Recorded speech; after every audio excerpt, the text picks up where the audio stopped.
somebody to hold my hand. I need somebody here with me. I need somebody to help me.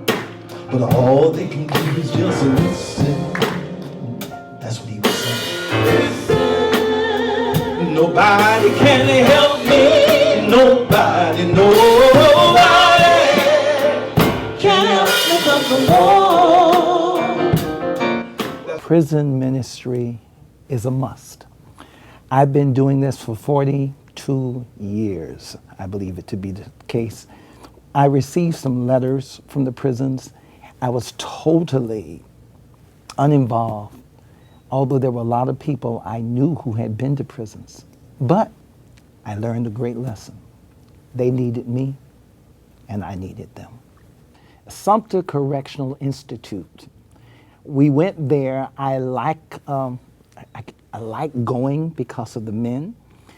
I've had people there I've known for 31 years, 38 years. Some I've just met in a few months who tell me, you remember when I saw you at such and such, when I saw you at so-and-so. But Sumter has been this friendly atmosphere.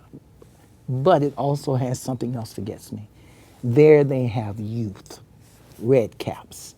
And these kids are up to 18 years old. They may be 15 years old. The fact that I wasn't in there, you know, because growing up in the rural neighborhood of South St. Petersburg, I mean, there could have been a lot of incidents that I could have been involved in that would have pushed me further into that life or would have caused me to, you know, go down that wrong path and to do something that, you know, would dictate my life for a long time.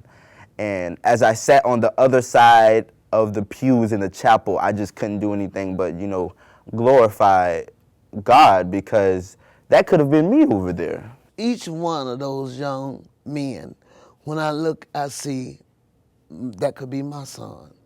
In fact, once I'm inside, I really lose myself, and I know that I did not birth that child, but each one of those young men become my son. So when I'm standing there and I'm speaking out to them, I got to speak to them like a mother. I want them to understand that I love you and God love you, and just give yourself to God. They're young, and I really do get all emotional because I have grandsons that's in jail right now. I would love to just be able to reach over there and hug them and tell them, don't be afraid, it's gonna be all right. And I can't really do it physically, so I try to do it spiritually.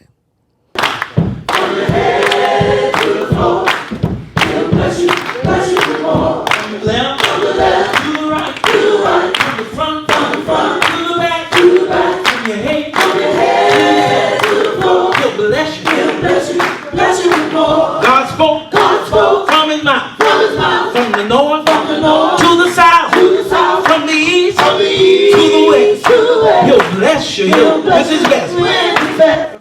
It's more of an atmosphere of people being very willing and open. They sing with me, they talk with me, and I feel like those are my brothers. Those are my brothers and my sons now. When I first went, I was like the son to many of them, the men that were there. And they would say, hey, young fella, such and such, we're glad you're coming. And now over the years, I've become the father and the grandfather. The prisoners were engaging, they were wonderful. I mean, they engaged every single aspect of you. They asked you questions, they wanted to know about your life story, and that's something that I wouldn't have expected. I mean, I expected me walking into this big gymnasium, all these mean, mugging prisoners, and I mean, you know, people who had a lot of problems and they didn't really want to talk, but it was a polar opposite. I mean, joy, happiness, love. I mean, I felt like I was at home, amazingly. The whole thing is a very spiritual experience. Human beings connect on so many levels, and sometimes we only connect eye to eye or ear to ear, but we need to connect spirit to spirit.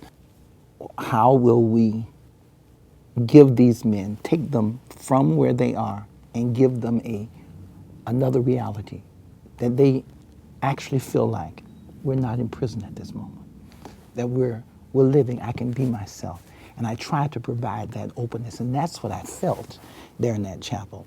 These guys were looking They were open, the older group. The younger group, it took a little time, but by the time Brenda started testifying, those guys started laughing. They got so involved. I just loved it. You feel like we are an opportunity for them to connect, and they are our opportunity to hear what's going on in the world and with our youth. Because if we can connect with people, we can change this world. We can do it. But now